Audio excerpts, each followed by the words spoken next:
Hi everyone. Hi, Hello, Today we have a new guest with us. Please introduce yourself. my name is Tuminsang. I'm from Botswana. I'm doing MSc Botany first year. Oh wow. Yes. MSc Botany. My sister is also there MSc in Botany. And is it first year? Or second year? No, she has completed now. She is doing her PhD. Oh, okay. He's doing PhD in Botany now.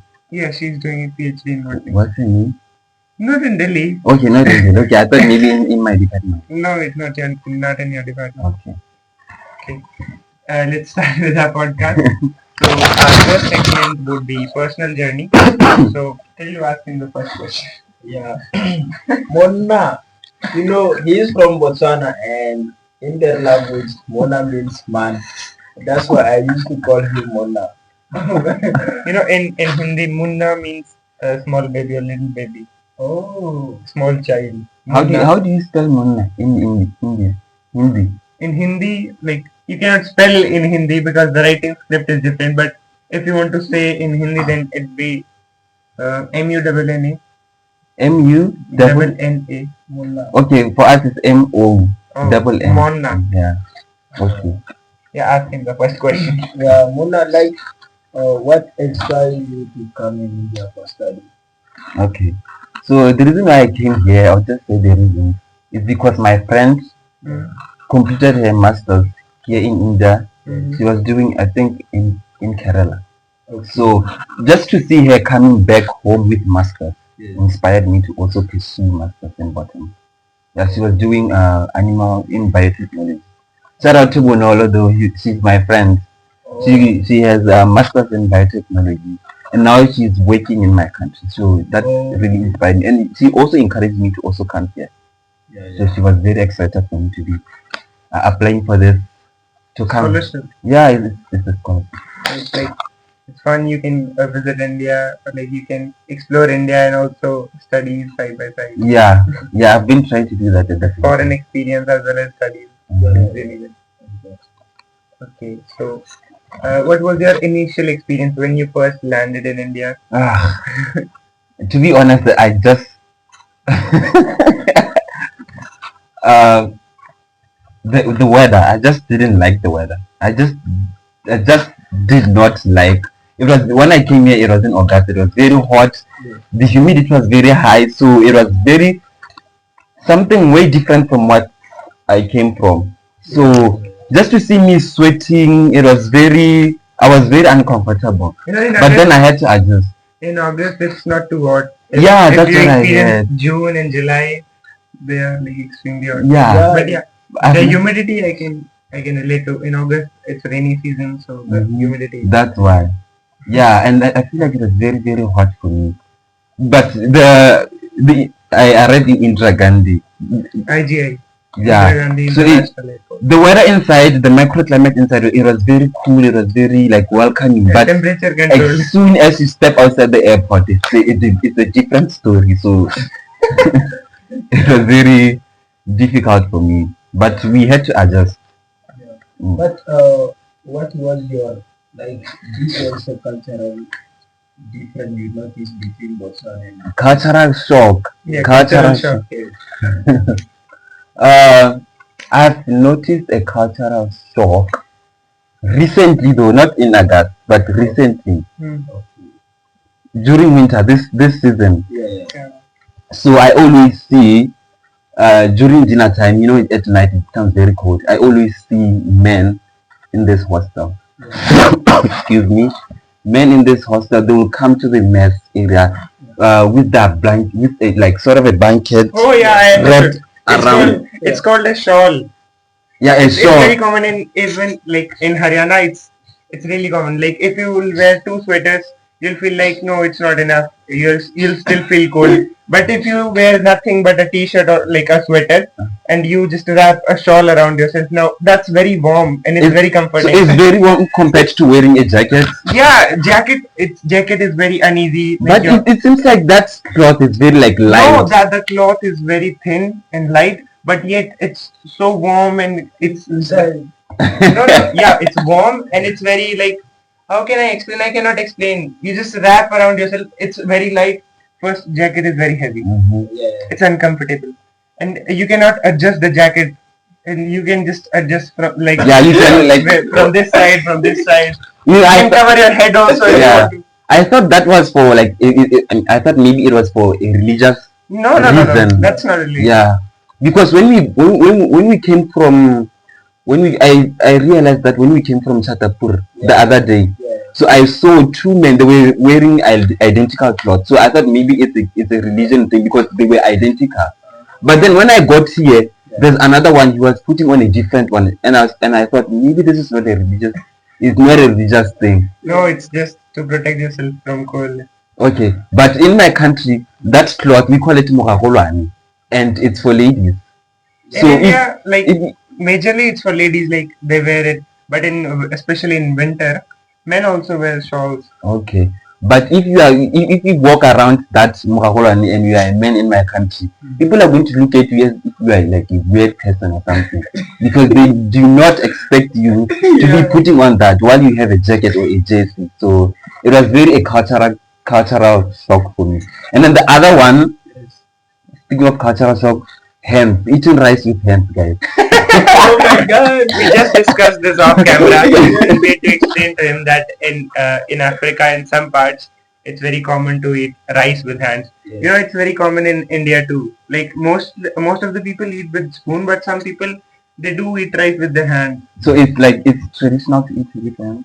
Yeah, you can say that it is, but you know, yeah, the one who like to eat with hand, They can go on. yeah, or you can Okay. use the spoon. Okay. Especially like in state like Bihar and maybe in southern India, it's very common and traditional to eat with hands. Okay. But the way of eating with hands is also different. Like Kalilu's way of eating with hand is like Yeah. He also uses the palm. yeah, he Yeah. eats like that. You eat that. You usually eat that in Africa, like this, but we don't eat rice with that. It Real looks Botswana. when I first saw him eating like that, it looked a weird. And then for people. Indians they use fingers. Yeah, they use fingers. Like they'll pick up the rice Mhm. and they'll use their thumb to push the rice in their mouth. Yeah, that's how kids eat in our country. They eat using that. Well, you will never see a older person eating Grown like man this. eating No. It's only for kids.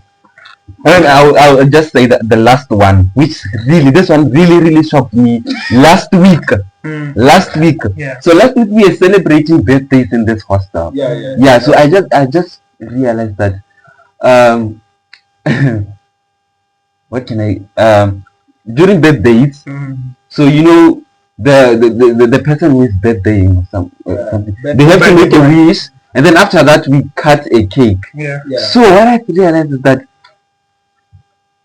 after cutting a cake, your friends they will come and then they will pick a piece.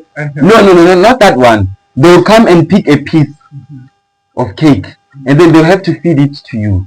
Like you would see a it's weird for you. boy. It's very weird. It's very weird. Like you see men feeding another one. Like you see a birthday. To feed everyone. No. We don't. It's like you feed people and then they feed you back. It's not weird. It's like it's something romantic. You relate that to like romance. You will never see me. You'll not feed your brother. No. It's a different story when it comes to a brother or a sister. But you will never see me feeding a sister or a brother. No. Like I actually have a video of like I was very shocked. Like what's going on? And then they also came with like Tuminsang, come. You have to also do this. I was like, you know what? I was hiding behind the camera. I was like, no, I'm good. And then they came. And then they took it, and I had to not. I had to open my mouth so that they can feed me. It was very weird. You know, sometimes I don't think that is weird if you use the different pieces for everyone. Like I fed a piece to you, then different piece to someone else. Sometimes you know what people do? They'll pick up a piece and they'll touch to the lips of one person, and then to the next, then to the next, then to the next. No, but that was it's not really what concerns me. Like feeding itself, it's really a shock. Not just feeding one piece to different people. I didn't even thought of this before. Okay, what's the significance of that? Like feeding? Nothing. And like it's not a culture, it's not anything. It's just a involuntary action people do. It's not related to culture or something. Okay, so These people do by themselves. like even men. Yeah, it's like No, like mutual grown- understanding. It's a mutual understanding. Even Okay. men will, feed their Okay. friends and everything. Everyone. Maybe not everyone, but like who are really close to you.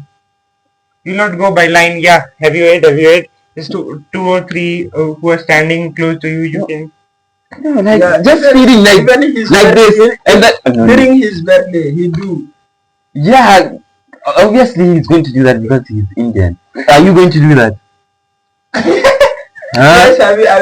I will give to them. Do you? On your birthday, did we do that? I Yeah, don't we- remember. Yeah, we cut and I give you guys. But we didn't do it. didn't feed them. Yeah, because we were only like 4 people there, so we didn't thought of that. We also forgot to light the candle. No, even like even pizza. No, we'll not feed pizza. No, like they did. Like we ordered pizza and then we went to that boy's room and then we sat down Give me the- and then we had and he was like, he took one piece of a pizza and then he was like, and I had to act fine. I was like, okay, I'm going to go with this. With this. That's very we weird. never experienced sharing pizza before. Me neither. Yeah, I think that's it for me. A few of them. I'll say a few of them. Okay, it was a really funny and exciting Yeah, but segment. Now okay, yes. yeah, the only thing that I realized during this time around. But when I came, I wasn't really shocked by anything because I was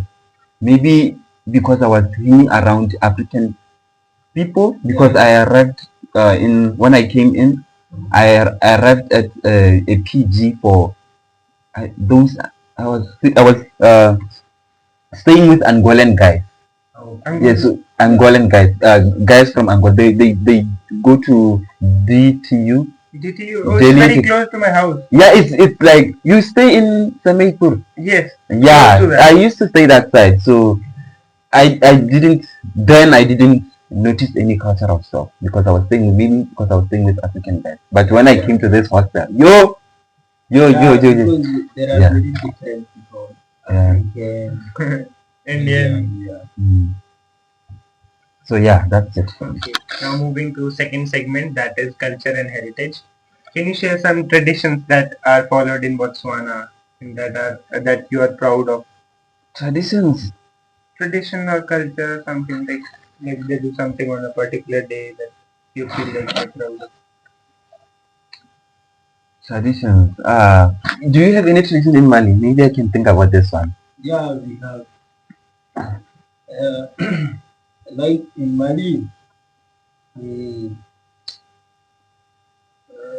you have festival of something related to your culture. Any festival, like maybe on Christmas, for example. Yeah. Like People in Mali, I'm just dress trying up to in- think of the unique one. which one? I can recall one, tradition of Botswana that is in. Okay. Maybe I can elaborate on that. Yeah, when like there's a wedding or something, people are happy, then women will start. Whoa, yes. Yes, we call it ululation. Yes. Like we do it in every occasion, like except for funerals though, because that is for Sad, yeah. yeah. We do it during graduation parties, like it's yes. Not the tongue doesn't have to go like this. The tongue goes Sideways, like that. In our country also, some old women, like if there is name ceremony, they will come and if they say, baby name is this, baby name is Kalilu, and there are a lot of old women, and one will say, means they are happy. Yeah, it's called for happiness. Yeah. It's a Do celebration. men also do that? No, men they do something like that. Yeah, like in a deep voice thing. Yeah, something like that. I don't know if it's the common thing in Botswana, but in where I come from, they do that. They normally do that in weddings. Yeah, when the bride comes, yeah, they do that. Even like women, they ululate while carrying a traditional broom. Yeah. So they pretend as if like they are sweeping around, but yeah. So they do that while like going in circles or like maybe doing some small dances. It's very fun to see. Very traditional. Okay. Yeah. And like, what are some common misconceptions that we have to know about Botswana? Like stereotypes, for Yeah. example. Do we have a I don't. Okay, let me see. Uh, I don't think Botswana has some misconception. Like In Mali, women are not supposed to cut their hair. And in Mali, if I'm in Mali, I'm not supposed to keep my hair like this. Every time I have to cut it short. Yeah, in our family, it's not like forbidden in even religion, but people do. They will say, go and cut your hair. Why you are men, you keep your hair like this. So it's not a misconception. Just people like to, cut their hair short. It's not a misconception. Like misconception and stereotype would be if someone who is from Mali and some other people think about them of a particular thing, but they are actually not. Oh, okay. Yeah. yeah, I don't think we have a particular misconception in Botswana. Maybe Like- related like, to wildlife, Wildlife. but wildlife is actually great in Botswana, so that's not a misconception. Okay, moving No, I on. cannot think of How do festivals celebration in Botswana take place? And especially as compared to India. Guys, I'm recovering from flu, so please, Okay. don't mind the cough. Okay, the The question. question was, how are festivals celebrated, and is there any similarities between festivals of Botswana and of India? No, I think when it comes to weddings, uh, wedding season in India is around this time around, right? October, November. They start in November majorly, and November, December, January, and Feb, and also some happen in July or something, I guess. Okay, but Like yeah, and the wedding ceremonies they occur during the night. yeah, At in the night. night. But there are some communities like they like to get married in day. So majorly it's like 90% at night, 10% in day.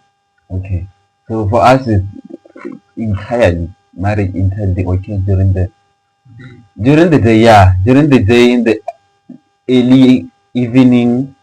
Yeah, early mornings is preparations, and then when the day progresses, the wedding ceremony starts. Normally it starts around 2 p.m. and then it will end around maybe before 6, because there's another ceremony that's supposed to take place that only includes the bride and the family. I think it's the groom. Is it the groom's family or the bride's family?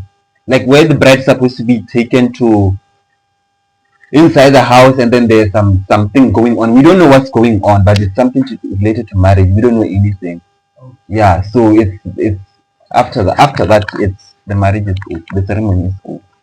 Okay, but dance is related to your culture. Huh? Dance, yeah.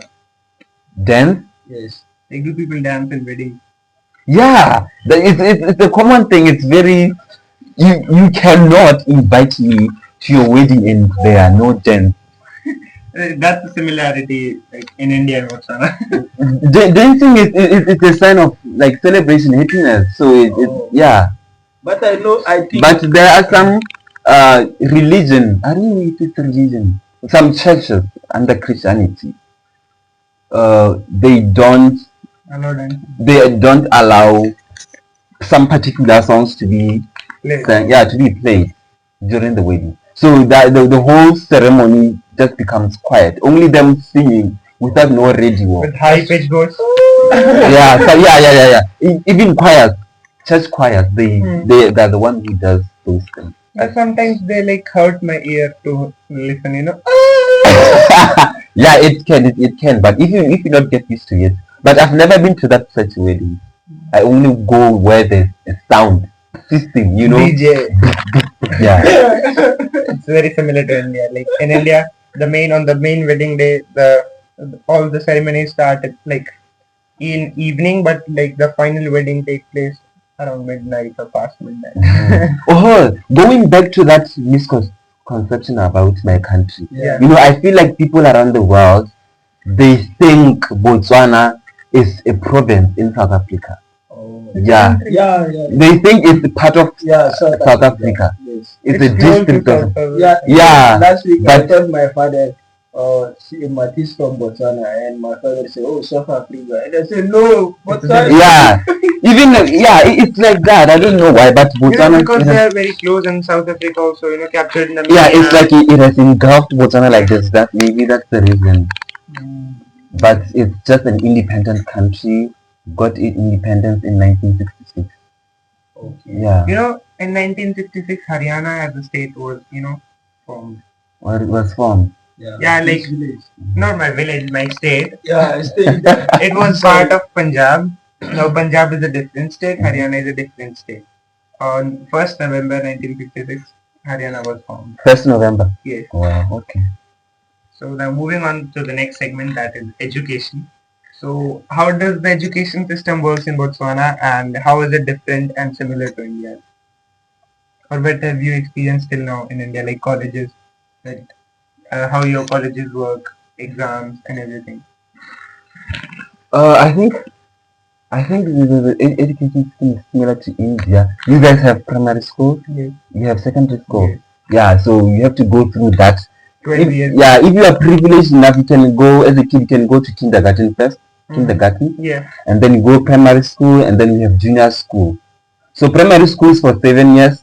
Junior school is for 3 years, and then you proceed to high school, which is senior 11 and 12. Yeah, which is 11 and 12, which is 2 years. And then after that, you go to university. University is normally 4 years, strictly 4, but we have other colleges that have they run for 3 years, only like few of them. Diploma, degree, if you are enrolled in a bachelor's degree, it's 4 years, and then for diploma, it's 3 years. Yes. In India nowadays, like play school 1 year when the kid is around 3 or 4 years. Then lower kindergarten, upper kindergarten, then class first, then till 5th class it's primary school. Then till 6 to 8 is secondary, and from 9 to 12 is senior secondary. Oh, so 9 to 12. Yes. That's like, let's see, from 8 to 10, 8 to 10 grade, we call it form 1, form 2, form 3. It's junior school, and then high school it's form 4 and form 5.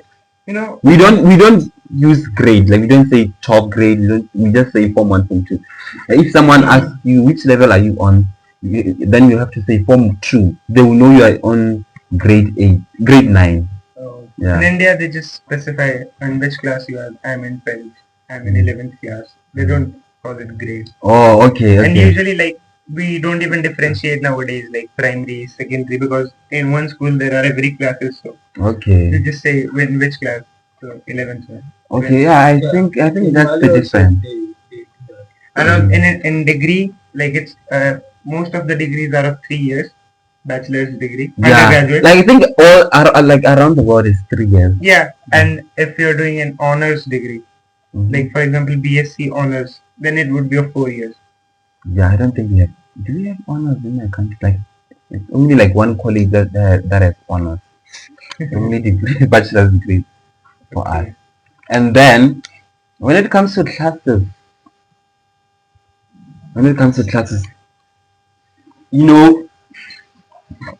I'm doing sciences. In sciences we have labs. We have labs practical. Yeah, in India also. Yeah, but what I've realized is that I've got used to. Let me wear my jacket. I've got used to how we carry our labs. Okay. In Botswana, you have the lecturer or the lab demonstrator. They have to provide a protocol, a lab protocol and lab manual. Like the school's supposed to prepare a lab manual. Okay. Yeah, that you buy at the beginning of the semester. That manual, it has every experiment that you're going to do here, that you're going to do throughout the semester. Yeah, even if they don't provide that manual, but you have to they make sure that You have one before you go to the lab, a manual. It's sort of a set It's of a procedure. notebook. It's a notebook only. Like they have some experiments, and then there is no empty space you can write there. Yeah. Yeah, it's So similar in India. it's similar. Yeah, you just buy it and you like we had labs, but like it was not important that we will go and do every practical.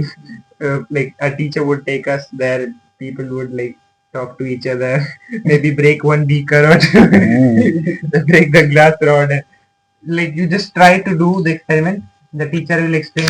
They'll say like, yeah, do, but it's not a very, they don't focus very much on that. You just write the practicals in practical notebook, the manual that you're referring to, and theory exams. Yeah. Okay. And in 12th class, like the high school final exam, the examiner come from some other school, or the examiners come from another school. So the examiner is not of our school. For the practical examination, you are supposed to do a practical in front of him or her, and he'll grade you on basis of that. But usually what the schools do, they find out who is coming on the next day. They offer him something and say, be easy on our students. It's that only. I also didn't know about, during my bachelor's degree, we didn't do, during exams, we didn't do lab exams. Like, we didn't do practical exams. I think it's very good to include practicals as part of exams. I like India. Yeah. For us, you just have to write lab report and then you submit, and then that's it. But here, you do both. You do lab files, and then you also, at the end of the semester, you do an exam, practical exam. You don't do assignment. You don't? No, you don't do. You're lucky then. No, they are like, I would love to go to. Yeah, like in secondary school, some teacher can give you. They can say homework. They will write some 3 or 4 questions. They will say write something about this. It's secondary school, but in high school they don't give assignment. Nothing. Yeah, because I hate assignments. University also they don't. I hate assignments. About school, about university, I hate assignments. I don't hate assignment. I don't love assignment. It's like it's okay. But here, for me in India, I prefer assignment than written test. Yeah, because you can cheat on assignment. Assignment you can cheat on test. You can rely on some particular source. Yeah, but test. No. I prefer, and I like it that even my classmates in class, they opt for, like, we didn't write too much of internal exams. Yeah, so the lecturer will come in class and then they will ask if we want to do assignment or internal exam. So we opted for assignment. Yeah, because for me, it's very difficult to during the lesson. Because they write like a lot. Indian, they need a lot of. They can say you have to write more than 2,000 or 3,000. No, not 3,000. Maybe in assignments you can say like write 3,000 words or something. But in exams, around 2,000 word is fine. Like one question is of 18 marks, so you have to write 2,000 words. Yeah, they say you have assignment. What I like about assignment is that it gives you an opportunity to show off. You can include anything, the illustrations, you can decorate drawing. You can use different pens. Yeah, you can even post an article or something and like that. You show off because you want marks, unlike internal exams. Yeah, but Tuminsang, have you faced a challenge? Any challenge when you come in India, like you are for an international student? Challenge in study, in studying. Yeah, obviously I'm going to face those challenges. And how have you overcome of them? Okay, let me try to think of a challenge. Like for us in our department, some kind of like language problem. Last year it was very tough. For me, I wouldn't say I experienced the same thing. For me, during classes, I got noticed. Yeah, you obviously can see an African in a bunch of Indians.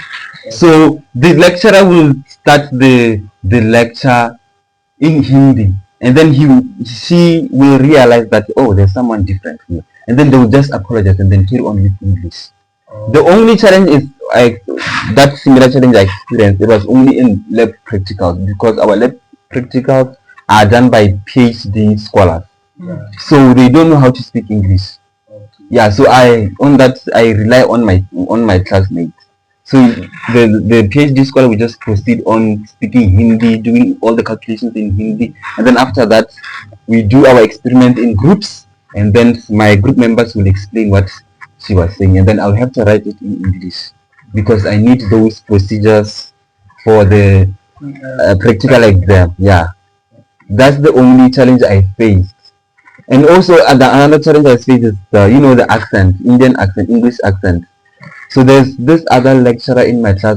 They don't use slides. They just speak. They just take everything from there, and then they just go on and they speak, and then they try to do some illustration on board using chalk, and then you have to write everything. And then the way they are very, very fast at speaking, so it's very difficult for you to grasp what they're saying. Yeah, it's very, but as time goes, you have to adjust to that. So those are the challenges that I faced. And then, but my class representative has been very, very helpful for me. Yeah, they've been very, very helpful. In our class also. Yeah. Indian are very kind. They've been very, very helpful. They will let me know of when we have to submit something. When is this? What was said? Even if it was said in English, they will have to. Yeah. So it's been very, very helpful. So what would you advise students coming from Botswana to study in India? Advice, I would say, don't expect too much. Don't put your hopes high, because you will get disappointed. You will get disappointed. You will get disappointed. This advice is so good; it works on everything. You will get disappointed. You get scammed. Yeah, we have an example. You get scammed. Sorry, I should not laugh. People will talk about you behind your back. Your classmates will talk about you, and you have to pretend that they are not talking about you. They will speak in Hindi. They will give you side eyes. You just have to go. Yeah, you just have to go with. You just have to ignore them, because if you bottle that, you're calling yourself a depression or something. I think it's also normal for each and every country. Yeah, like I want to add something about like many African students or international students. If Indian are speaking Hindi, they think they don't like us. Yeah. Or they are talking about us. No, it's in every language. It's normal. Yeah. It's normal. Because native language is something. Sometimes even if they are speaking in English, but if I know you know my language and I also know this language, it's naturally. Sometimes Abubakar and Matis here, we are talking in English, but we change to Bambara. Because in my mind, Abubakar no Bambara. Yeah, it's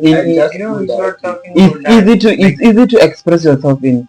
Yeah, I'm not talking about it. But he's saying like they're talking something bad about him in Hindi. Like for example, you can understand like if someone is talking good or someone is talking bad. For example, they will just ask me a question. Let me tell you guys are Indians, okay?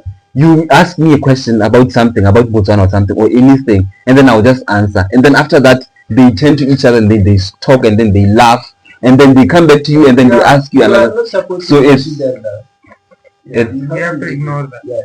But it's difficult to I don't know. Sometimes you don't have to give them an expression that you don't want to give them an expression that they annoy you, because you are the only one in class that the people you rely on.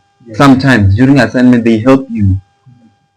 So for me, I just have to ignore it because I don't have to create unnecessary beef, unnecessary tension, because at the end of the day I'm here for education, and I think they will be very useful in my academic Yeah. year, helping me with everything, anything that I need. You know, people start talking bad and they think that the guy doesn't know the language. But emotions do not have a language. You can understand Yeah, the you emotion, can, like what's tone of their conversation. yeah, exactly that.